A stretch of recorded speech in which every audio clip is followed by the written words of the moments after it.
All right. So thank you for joining our presentation today on optimizing product offers with machine learning and the mixed Logit model. And we are your presenters for today. I'm Beth Horn, Senior VP, Director of Advanced Analytics at Decision Analyst. And I am co-presenting with John Coleus, Director of the Master of Science in Business Analytics program at the University of Dallas, and also Senior VP at Decision Analyst.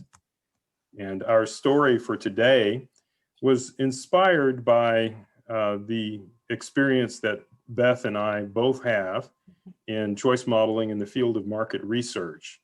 And as I began to teach in the business analytics program and teach in machine learning, I found that choice modeling is really not covered well in the business analytics program. In fact, I don't even teach it in the program, and most programs are like that. And so recently, I read an article that was published in Travel, Behavior, and Society, a journal article talking about comparing the mixed Logit model with machine learning models and talking about advantages and disadvantages. And that made us think that this would be a good application to present at this conference. And so we're going to introduce the mixed Logit model for those of you who don't have some background in this type of modeling, and the random forest models as well. We'll talk about that. Many of you do have a strong background in that. And some of you might also have worked with choice modeling, and that's fine as well. But today we're going to demonstrate an analytical pipeline via a case study and talk about optimizing price with e-commerce transactions and compare the mixed Logit model and the random forest model and look about the results and discuss some potential extensions at the tail end of this presentation. Okay, so very much the fun part here, mixed Logit and random forest models. And the mixed Logit model, the infamous mixed Logit model, it is very similar to the multinomial Logit model, which many of you may be familiar with. It does estimate a probability of purchase, where that purchase probability is expressed as an exponentiated utility, which is a value of a product, divided by the value of all products in the particular market. Now, the important thing to note that makes it different from multinomial Logit is that the betas are random. So they are not in multinomial Logit, but in the mixed Logit, they are assumed to be random. The mixed Logit model has some nice properties. It is integrated with econometric theory, specifically with the random utility model, or RUM, which is a wonderful acronym, RUM. This model, the utility is a linear function of the observed value of a product or service, for example, price, plus an unobserved utility, which is also known as the error term, or E. And the property of this model is that E is random as well. So the theoretical advantage of mixed Logit, a paper by McFadden and Train in 2000, set to show this, that it approximates pretty much any consumer choice model or customer choice model with any distribution of preferences. And more specifically, it states that the observed utility of a product, which is V sub j here in our formula, it's a linear function defined by the ASC plus utilities associated with the features of that product. An ASC can be thought of as the preference for a product or service that's inherent in that product or service. An example would be the equity associated or imbued within brands such as Apple versus Samsung. So in these models, what's really great about them is the analyst can choose which distribution to specify for the different betas. For example, for price, you can specify a log normal distribution, and in the current case study, that's what we did. There's also the mixture of normal distributions, which we've used as well in the case study. We have uniform, triangular, Johnson SB, which is lesser known but still applicable. These types of distributions make this model truly the mixed logit. So estimating the mixed logit model, you can do this using hierarchical Bayes, or you can look at using the maximum simulated likelihood. For hierarchical Bayes, though, which is tough to say, so we always abbreviate saying HB, there are two models. The upper level model is the one that assumes that respondent utilities, which are measures of value of features, are described by a mixture of normals distribution, which you referred to on the previous slide. The lower level model assumes that the choice of a product or service for a particular respondent is described by a probability model. And what's nice about HB is it does estimate unique beta parameters for every customer. A lot of advantages to this. Other things to note is that the data for HB needs to be multiple observations per customer. And however, there are some exceptions. We know that in CRMs and in e-commerce, when you have a new customer come in to the database, they often do not have a whole lot of information by definition. Maybe the new customer makes only one purchase and there isn't a lot of ancillary data available. In those cases, you can still include it in this modeling because HB allows for borrowing information from other respondents to inform a particular customer or particular respondents' betas. And so it does work well with CRM data.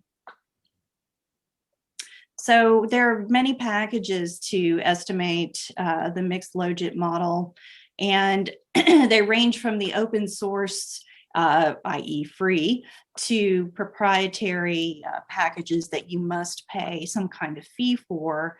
For HB, hierarchical Bayes, some example software packages in the R language, BayesM, which we used in the current case study, Choice Model R, RSGHB. There's even a procedure in our package in Python called PYMC3. SAS, now we're getting into paid proprietary software, has a relatively new product called bChoice. Sawtooth Software has for a number of years their CBC HB choice.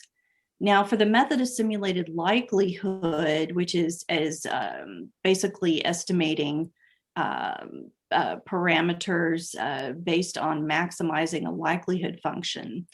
We have R or open source programs such as mLogit and our choice. There are also more of the paid programs by Lindep, in particular the nLogit package. So we talked about advantages of mixed logit a little bit earlier, in that it approximates any consumer choice model using any combination of distributions of the parameters. But another advantage of this is that this particular equation can be programmed pretty easily in optimization software.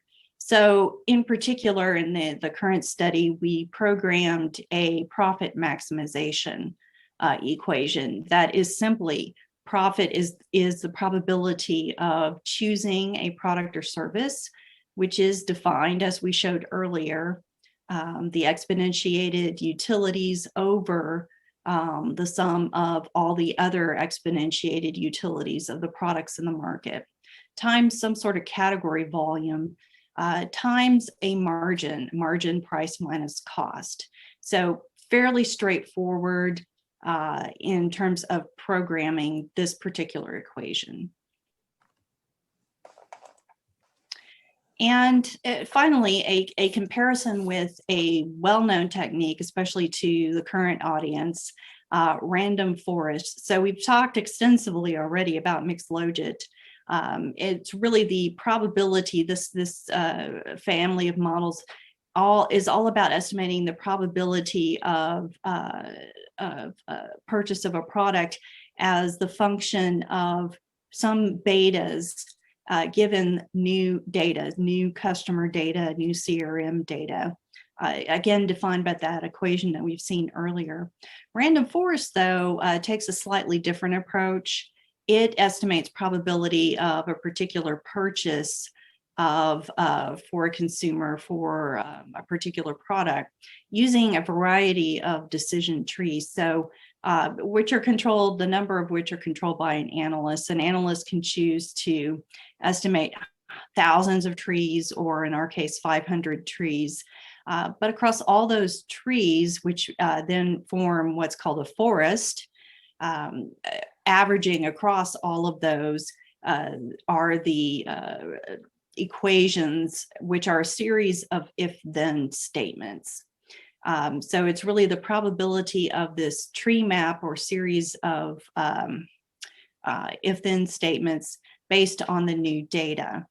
And programming, though, the random forest into an optimization program can represent a significant burden on the analyst. We're talking thousands of lines of code to essentially do something that the mixed logit model does in relatively, I would say, many fewer lines of code. And now we're going to turn this over to John, who's going to take us through our case study. Okay, well, thank you, Beth. And for our case study, we took some data from Kaggle, and this data was e-commerce data for a UK-based establishment that was not a brick and mortar store. They had only online sales, and they had transactions data for many different products, gift type products. And the data extended for all transactions extended from 2009 through the fourth quarter through September 2011. And we went ahead and used the data for the first 1 year of data for training the model, the 2010 data, and then used the 2011 data for holdout or model testing. There were both wholesale and retail customers in this data set.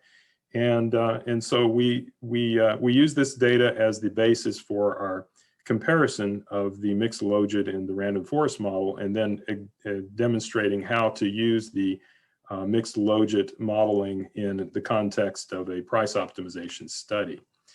So there were many products in this data set, and we selected cups. And these are small cups, coffee cups, various kinds of cups with some interesting names like Elephant Clip, Green Polka Dot Cup, and Retro Sisters Espresso Cups, and so forth. These are the actual 18 products that were in the database, in the transactions data for cups. And we looked at this transactions data. It was for sales to 26 different countries for the cup products. And this essentially was the United States and Canada, the European countries, and including Saudi Arabia and South Africa, and also Australia. So as I mentioned a moment ago, we used the 2010 data for training and the 2011 data for tests. So after developing a mixed logit model and a random forest model on the training data, we used the test data to check the accuracy of those models and also to do model tuning. And so with the mixed logit, as Beth had explained, the particular mixed logit model we used a mixture of normal distributions for each of the parameters of the model, each of the betas that go inside the exponential of the multinomial logit function. And we tested varying the number of components, or the number of normal distributions that are mixed together, from 1 to 5 normal distributions. And we found that the the area under the ROC curve, the receiver operator curve, which we decided to use as our measure of model performance on the test data, was optimized with 3 components. With the random forest model, as many of you know, there's an mtry parameter, which is the name of the parameter which determines how many variables are tried are actually randomly sampled in each iteration of a random forest model building for building the tree of the forests. And so the number, the mtry number went from 1 to 3, but actually what's meant by this is it went from 2 parameters up to 41 parameters. I should say that the data that we used for these models was basically the price, the number of prior transactions, because you always know when you're predicting how many prior transactions this customer had from your company. And we also had dummy variables for each of the products. There were 18 products, 18 cups, and we had the country, which country the customer resides in and is ordering from. So those are the variables that went into each of these models. So we found that random forest actually performed a little bit better in terms of the ROC score. But to look a little bit deeper into this is why the mixed logit model did not perform as well in terms of the predictive accuracy as measured by the area under the ROC curve. We looked at the retained customers versus new customers. And the reason for this is because in the test data in 2011, 2/3 of the customers were actually new customers. So because the mixed logit model uses actually estimates an individual beta for every customer, we knew the betas for customers who in 2011 who were customers in the prior year, 2010. So we actually had a price beta. We had a beta for the number of prior transactions. And so we knew the betas for the retained customers, but for the new customers, we didn't. So we actually used the average value, the average beta for those customers that resided in the same country that this new customer resided in. And so for that reason, the ROC score for new customers was not as high. And that tended to pull down the ROC score for the overall performance of the model, which included both retained and new customers for the mixed logit model. So we identified that as the primary reason for that poor performance. And if you look at the lift curves, another way of looking at how well the model is predicting on the test data, you can see that the random forest model, the blue line here, actually was remarkable. With 10% of the sample of the data from 2011, the random forest model was finding 50% of the customers. That's a 5 times lift, which is quite impressive. However, it found customers, those 50% of customers very quickly with only 10% of the sample, and then really didn't find very many more customers after that. Whereas the mixed logit model actually continued to find customers until it sort of almost catches up with the random forest model, but not quite completely. 60% of the actual purchases were found by going through about 26% of the data in 2011 with the random forest model, and 60% were found by 35% by going through 35% of the data with the mixed logit model. So the numbers kind of converge after that initial, huge lift that you get from the random forest model initially.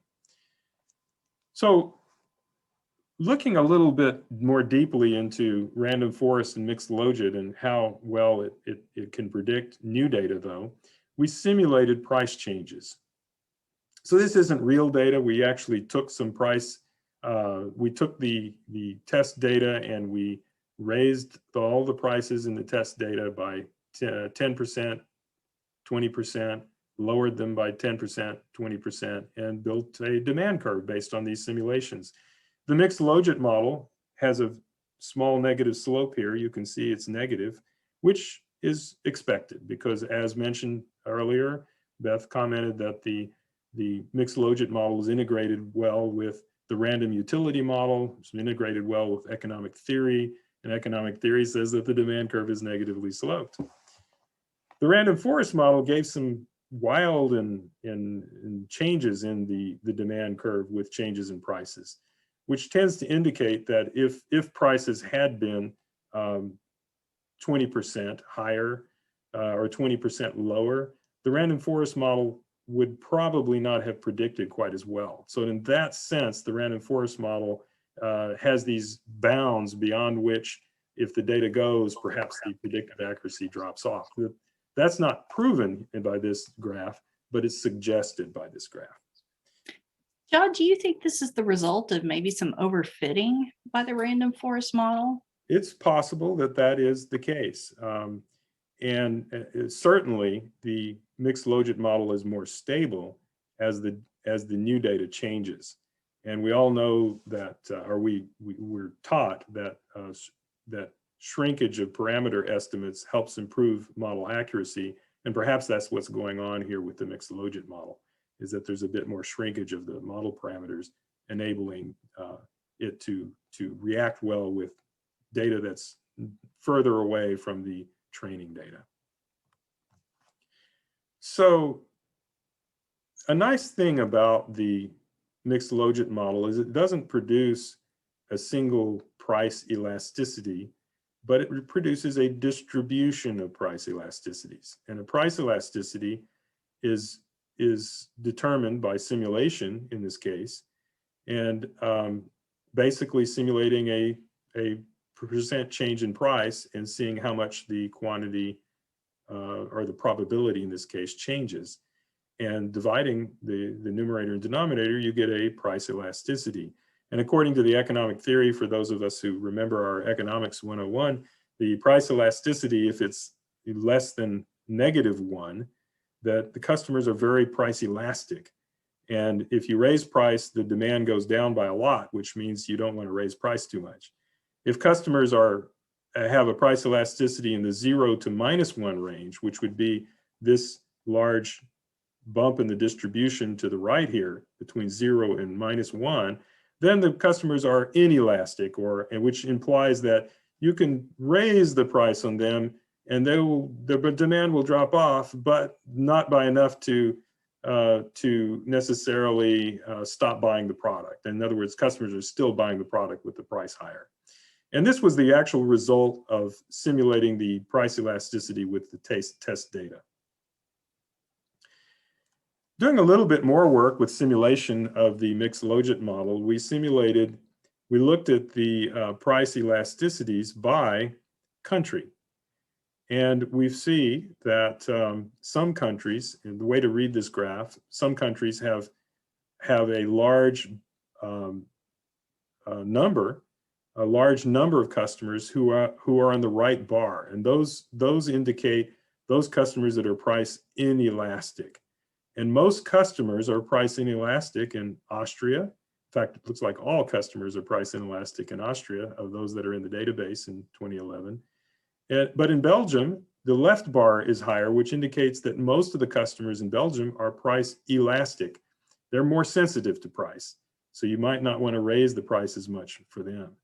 Denmark, the same way. Ireland, it's not quite as extreme, but there are more customers that are price inelastic than are price elastic.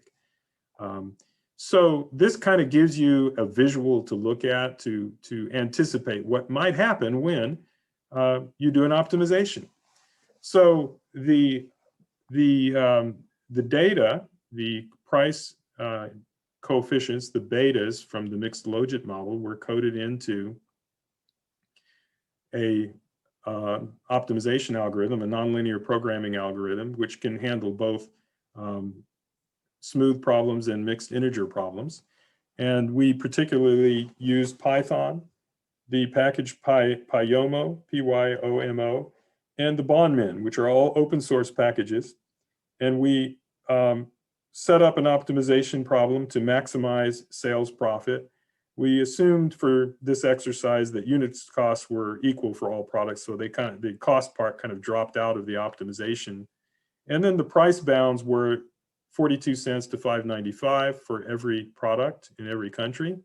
However, we put in separate price terms for the 18 products in separately for the 19 countries. So we have 342 prices that were being optimized in this optimization problem. It runs in about a minute runtime. So it's quite fast, which is consistent with what Beth mentioned earlier, that this particular mixed logit model is pretty straightforward to code into an optimization algorithm. And here's a little snippet of code that is written in the Pyomo language, which is Python, but with some syntax that is similar to algebraic modeling systems, algebraic modeling languages like GAMS, for example. And so you can see the exponential in the denominator here for a binary logit model, which is just that simple exponential divided by sum of exponentials. And when we ran the optimization, which I mentioned took about a minute to run, the optimal prices varied by product and country. And that's because the price, that's consistent with the idea that the price elasticities varied by product and country. And on the previous slide, we mentioned Austria, that all the customers in Austria were price inelastic, and that indicated that price should be raised for them. Well, the optimization did find that all the products should be raised to their highest price point in Austria. Belgium was a case where most of the customers were price elastic, and there the optimal price was either a middle range price or the lowest price point, depending upon the product. And I should say that on the x-axis here is just 18 tick points, each indicating products 1 through 18, those 18 cups that we looked at earlier. So this line here is indicating that product 1 and 2 are about middle price point, and then the third product is the lowest price point, for example. So as expected, countries with higher proportions of price inelastic customers were found to have high optimal product prices for all products, and somewhere in between for those that were in between in terms of numbers of customers that were price inelastic versus elastic. But the optimization problem can be run quickly, and it gives you some results. Now, would you just go ahead and raise the price to $5.95 for all? That would be a question with management, of course, but the model indicates what would be optimal in terms of profits. You can add constraints to the model to say that prices of certain products shouldn't be higher than a certain level. And in fact, that is probably what would be done in an application with your business. So just a summary of the analytical pipeline. All of this could be automated so that as new data comes in, the data is ingested, the processing happens, the data splitting happens, the modeling happens, the data visualization charts are produced in a dashboard, and the optimization results are produced. And the optimization can be run quickly, of course, so that you could update your results or add some constraints to the optimization problem as you have conversations with your business strategy group or your department for finance. So what conclusions can we make? Well, for mixed logit versus random forest, as indicated in that initial article, that journal article from 2020 that was mentioned at the beginning of this presentation, the random forest model does predict a little better. The mixed logit is a little less accurate in predicting. And however, it's superior in pricing simulation and optimization. And that's because it's integrated in with economic theory and with the random utility model. And in fact, the software easily allows you to constrain parameters to be consistent with economic theory. So for example, imposing a constraint on the price coefficient so that the price coefficient is negative, because when you're doing your optimization, you don't want to have a result in there that's inconsistent with what face validity would say, what economic theory says, and so forth. And in fact, that might have caused a little bit of a reduction in the accuracy of the model with test data as well, but it didn't increase the usability of the model for pricing optimization. So the believability of the results is high from mixed logit when we're doing the optimization. And I believe, and just through the process that we went through, that we confirmed that the analytical process is scalable and can be automated. We used open source tools, and we use tools that can be integrated together into a pipeline. And this type of analysis can be applied to any type of product where transactions are recorded. So it would work well with retention programs too. And that's because the model, the mixed logit model, actually gives a little better results for retained customers than it does with new customers. So it probably works better with retention programs. So potential extensions, we would like to explore ways to improve the accuracy of the mixed logit relative to random forest and other machine learning models. And an interesting application would be to retention campaigns. The retention campaign, of course, has a treatment effect. So for those of you who are familiar with uplift modeling, that kind of concept of incorporating the treatment effect, those customers that are retained might be better not approached by a campaign because they might be more likely to leave if you approach them. And that's a treatment effect. But that kind of effect can be incorporated into the models as well.